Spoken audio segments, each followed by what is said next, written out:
So I think one of the biggest grievances is that people are able to come online and say whatever, right?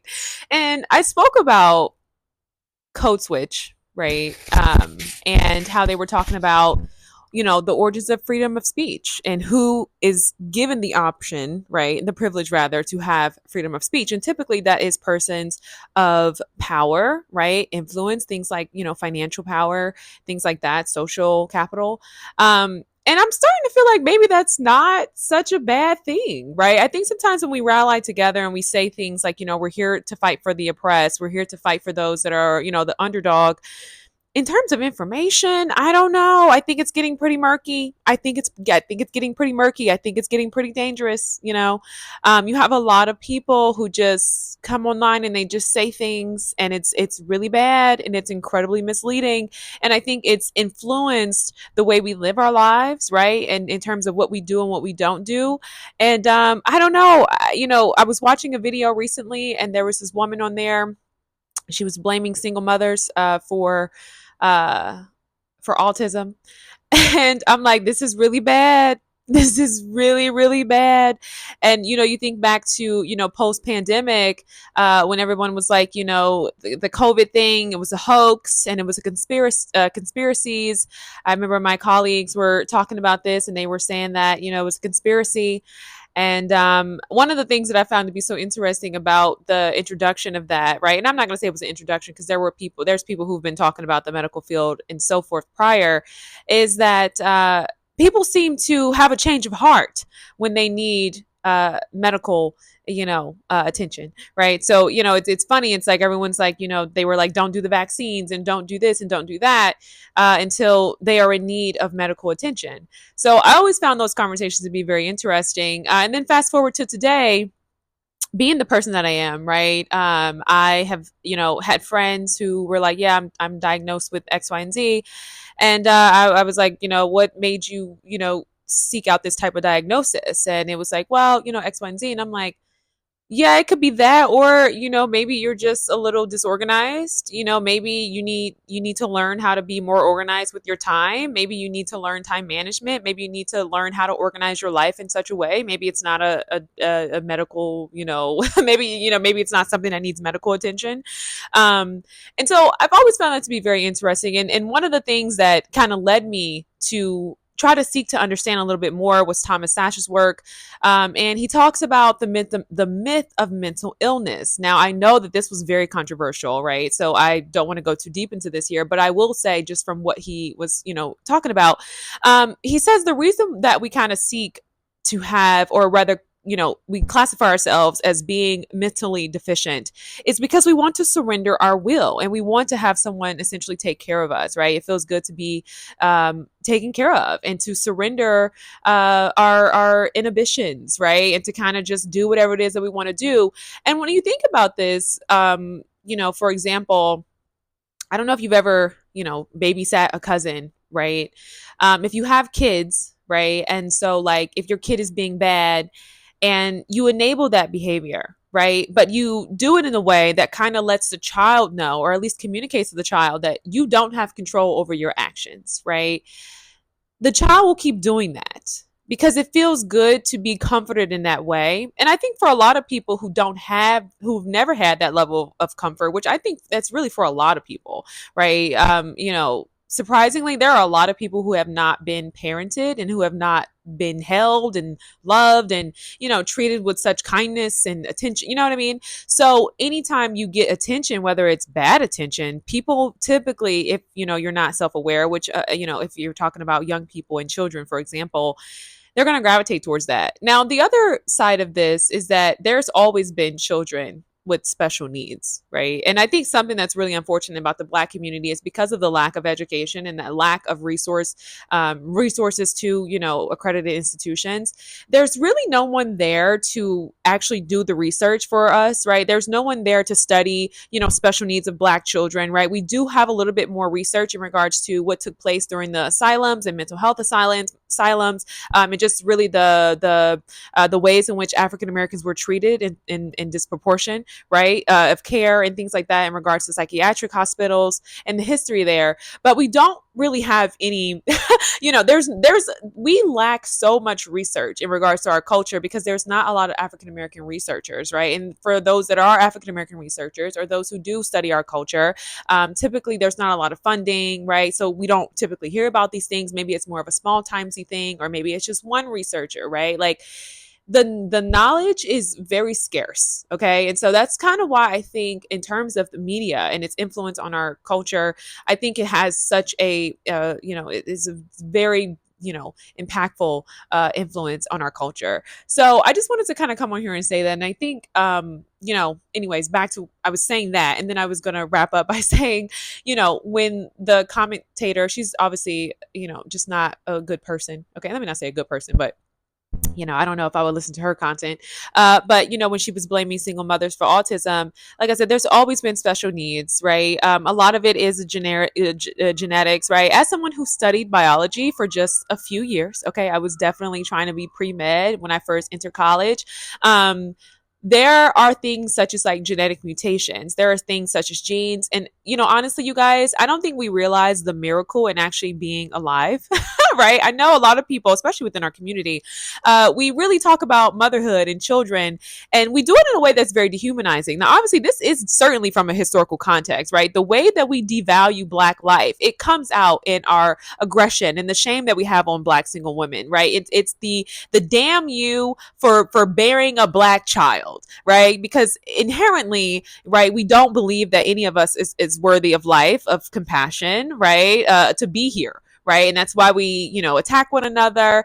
And I am going to talk about this, but I think about the very unique relationship African Americans have with the emotion of anger. And it's because we can't be angry at the oppressor, right? We can't be angry at the men or the women who've hurt us. So we typically take it out on ourselves. Where can that anger go, right? There's no way to kind of transmute that anger. You can't say that you are sad. You can't say that it's like, oh girl, get over it. Or why you tripping over that? Or, that's how we relate to one another. So lack of compassion all across the board, right? We inherently don't believe that we deserve gentleness and kindness. We don't typically know how to speak to one another. And that's why you typically see a lot of these persons who are now being platformed today and who have these really large audiences. They have a bunch of people in the comment sections who relate to these very harmful, right, ideologies about African Americans that really premise on self-hate, right? And it's because if you don't have anywhere for the anger to go.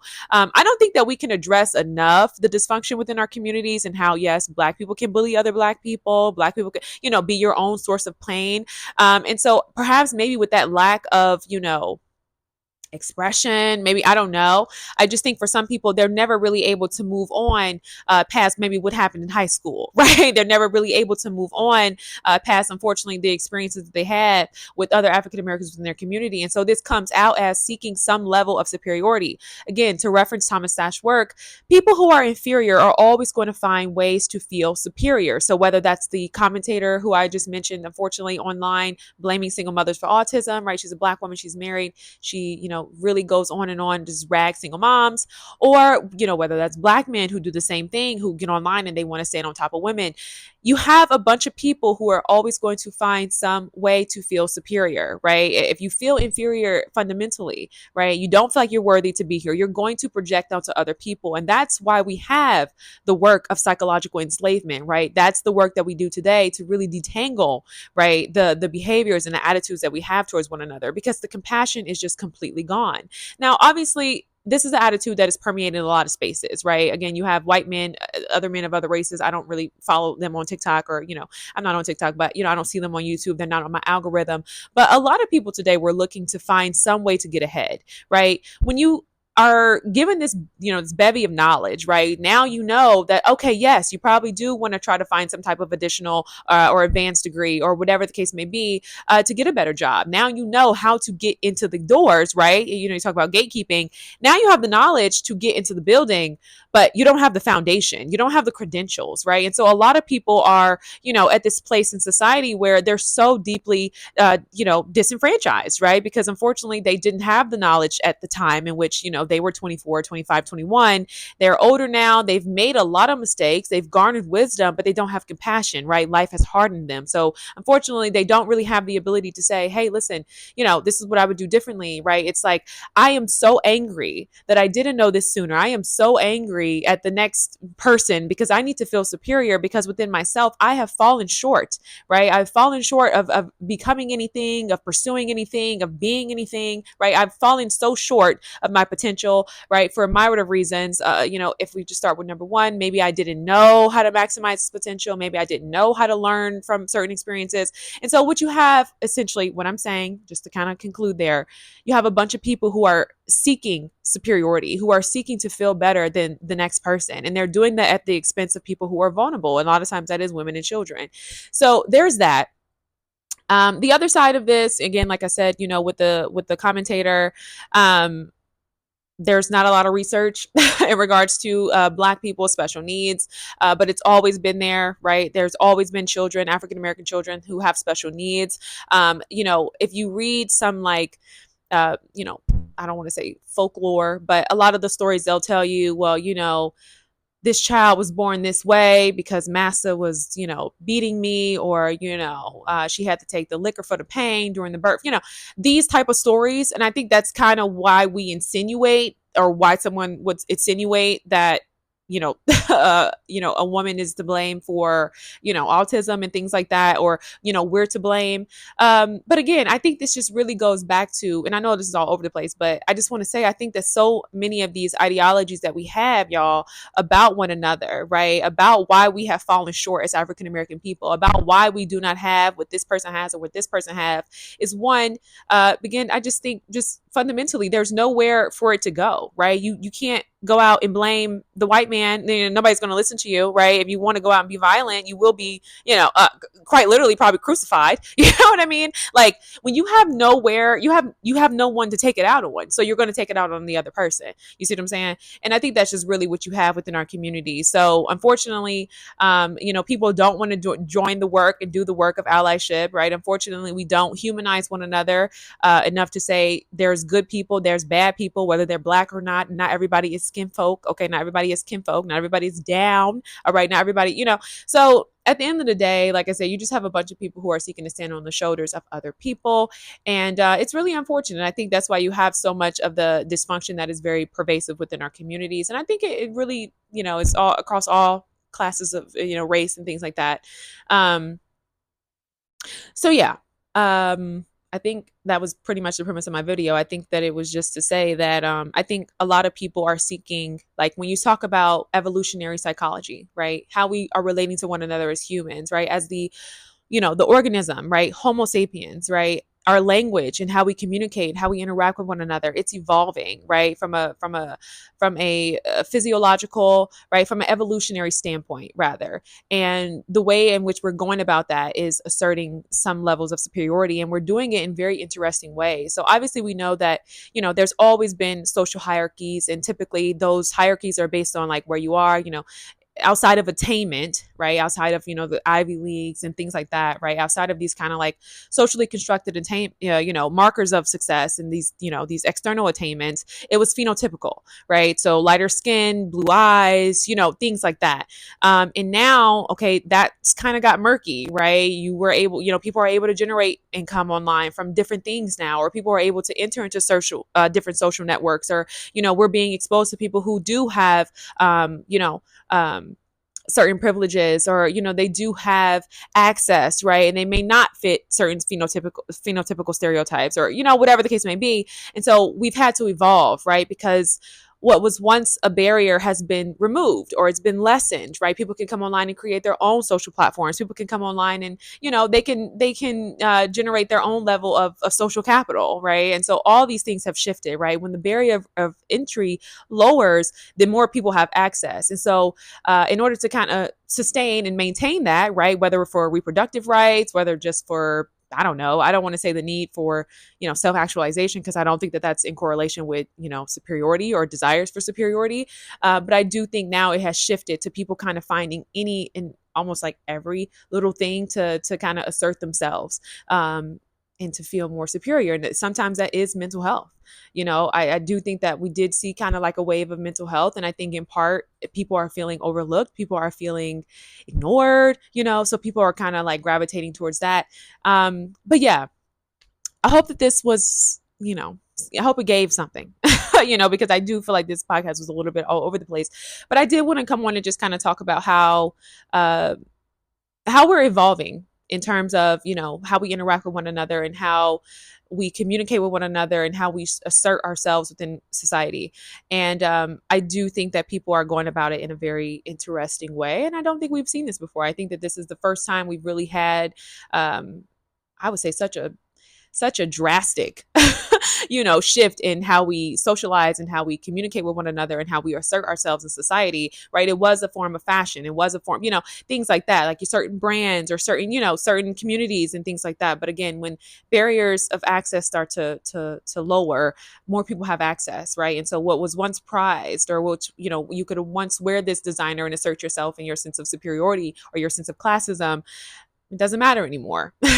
So we have to evolve and find new ways to do that. And I think people were starting to find very interesting ways in doing that. And I do think, again, mental health might be one of them. Not to say that, we're canceling out mental health, not to say that I'm in total agreement with Thomas Sash, because again, we're humans, right? So as humans, as I stated earlier, my reference to, studying biology for a very brief moment in time, about 2 years, okay, it might have been 4 semesters, all right, maybe even 3. Genetic mutations can happen, right? So, things happen. You know what I mean? Things can go wrong. And I don't think that we oftentimes recognize the miracle of life. I don't think we, obviously we don't recognize the miracle of life, but it is truly a miracle. It's not something that, you really could take credit for, right? It's just so happened that, your chromosomes were, ordered, all right, and they were timely, and they were, they added up and they equaled, 2346, all right, and it didn't, 32, right, you weren't short a couple chromosomes, you know what I mean? That's all I'm saying. So yeah, I guess that's all I wanted to say. And I think overall, maybe if I can close with anything, I would definitely say maybe you should recognize the miracle of life, and maybe you should recognize the blessing in being alive, and just because you don't see something and something has not, hit your household, obviously, for this content creator, incredibly ignorant, not a very nice woman. I wouldn't say that she was a nice woman, you know, um, we don't realize the impact of things until it hits our household, and it's really unfortunate, because unfortunately the wicked prosper. So a lot of people who come out and they say these very harmful things and very, hateful things, oftentimes they do garner audiences and platforms, and, calamity does not find them, at least not at the time in which we probably would want. But again, not here to go down that path. I'm just here to say that, life is a miracle. Being alive, being healthy, being able to articulate yourself, these are not necessarily mental disorders. Sometimes you cannot articulate yourself because you don't have language, right? I don't think we realize that sometimes, like, we are organisms and our fundamental language is communication. So if you don't read books, or you don't really further your education outside of high school, or you don't find yourself, matriculating into certain spaces, like, you're not going to know how to communicate. You're not going to know how to show up in certain rooms if you've never had the opportunity to be in those rooms and to develop your social skills. So that doesn't necessarily mean that you have a mental illness, right? Same thing with children, same thing with people in general. I think we all need structure, right? This is me just kind of talking about some of the things that would classify someone as autistic. I think the other element too, I kind of want to add to this, is my concern, or more so just kind of shining a little light on this. Is there a reason why we are no longer diagnosing people with giftedness, right? Is there a reason why for many African Americans and African American children, they are automatically categorized as, autistic, right? And it's not to say that autism is a bad thing, or, having a mental health, like, there's nothing wrong with that. It's not wrong, right? But my question is, if autism and all of these things that we say they're on the spectrum are, things that we can find in individuals who are gifted, is there a reason why we're no longer classifying Black kids and Black students and children, rather, as gifted? Is there a reason why we're automatically diagnosing them with, some type of, learning disability, or this, classifying them as individuals or children, who are, unable to learn or take care of themselves? Is there a reason why we're doing that? Is there a reason why we're not really exploring trauma, things like that can kind of show up in how a person is showing up in the world? People who do not feel safe within themselves aren't going to show up and be, You know what I mean? They're not going to be as voyeuristic in their lives. So I just think there's a lot there, and I definitely think race and bias in terms of research and education plays a huge role, right? I think just to be an African American person, I don't know too many researchers or medical scientists who are so excited to explore African American history or African American culture, right? We already know, they were like, hey, listen, y'all know that generations can have trauma and it can be passed on. They were talking about this for the Japanese and for the Native American, but they will not acknowledge that for the Black. All right. So I'm just coming on here to say that. And I just think that we have to be so mindful, right? I understand that Black people have always had a level of skepticism when it comes to Western medicine, Western psychology, Western diagnosis and practices and all those things. But I do think that, a lot of it today, coming to the social media streets, honey, it's misguided. This is a sensitive topic. I don't want to say too much of the wrong thing. I just wanted to come on and say that because I saw this content creator and I said this is a very ignorant thing to say and do. It's very sad, but that's where we are today. So I really hope that I touched on a few different things. I tried to tie it all together. I know this video is all over the place. I have not been making videos. It's been so long since I've made a video, even had the time to make a video. So I'm honestly so grateful that I was even able to do this. And I'm excited to get back to it. I hope to kind of bring you guys a little bit more content in the future that is going to be more organized, videos that are going to stay on one topic. But I do hope that you got something from this, and I hope that you take into consideration the things that I've said. I think my overall premise is that how many of us are underdeveloped, right? How many of us are lacking in opportunity and resources, right? In safety, right? And how many of us are mentally ill? Peace.